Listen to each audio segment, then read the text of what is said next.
የፕሮሞሽን ስራ የጀመርኩት እንግዲህ ያው ከልጅነት ነው። ያው ኤሌመንተሪ ላይ ክበባት የሚባል አለና እነዛ ክበባት ትመዘገባለህ።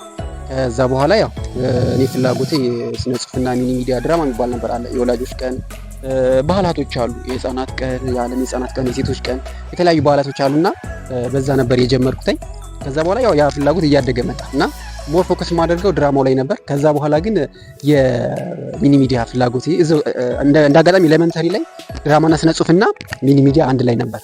ከዛ በኋላ ሁለቱንም አንድ ላይ ስለምትሰራ ማይኩንም ትሰራለህ፣ ለተማሪዎች ታሰልፋለህ፣ መውጫ ሰዓት መልእክቶችን ትናገራለህ፣ ረፍት ሰዓት መልእክቶችን ትናገራለህና በዛ በቃ እድገት እየመጣ መጣና ከዛ ቂጤ ያበሩስ ሁለተኛ ደረጃ ትምህርት ቤት እንደተማርኩኝ ከዛ በጣም ትላልቅ ስራዎችን እንሰራ ነበር።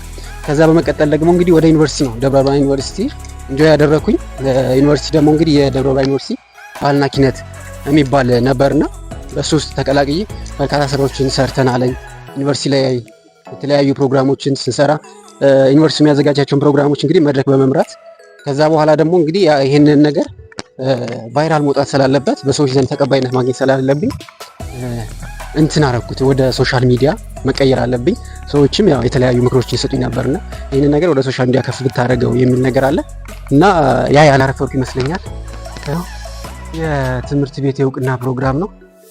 አላም ትምህርት ቤት ነው ያለኝ። እንግዲህ የእውቅና የዓመቱ የእውቅና ፕሮግራም ላይ ነው ተገኛለሁ። ግን እንግዲህ በፕሮሞሽን ስራዎች ገጠመኝ ብዙ ገጠመኝ አለ። አንድ ማረሳው ሃይ ስኩል ላይ ያለው መልእክት አስተላልፍ ብሎ መምህሩ ነገረኝና ያ መምህር የሚታወቀው በቅጽል ስሙ ነው።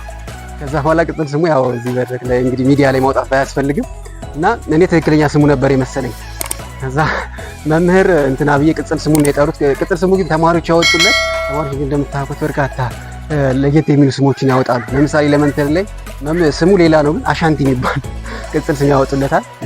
እንግዲህ ሃይ ስኩል ላይ ስሙን ያው መጥራት አልፈልግም ብዙዎች ስለሚያውቁት ለፕራይቬሲ ቅጽል ስሙን ጠርቼ ዳይሬክተሩ መቶ ሁሉ አስጠነቀቂ ማለት አታውቀውም እንዴ እስከሚል ድረስ ማለት ነው።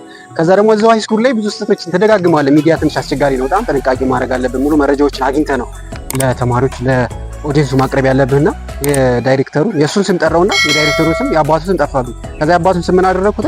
የምክትል ዳይሬክተሩን ስም ነው ያደረኩት። እና ገጠመኞች እንደዚህ ገጠመኞች አይጠፉም።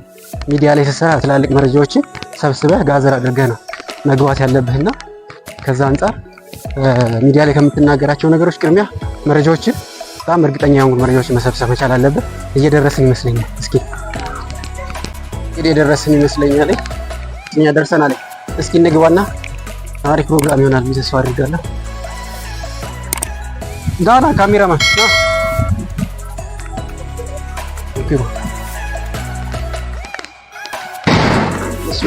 በሩ ሰበርከው።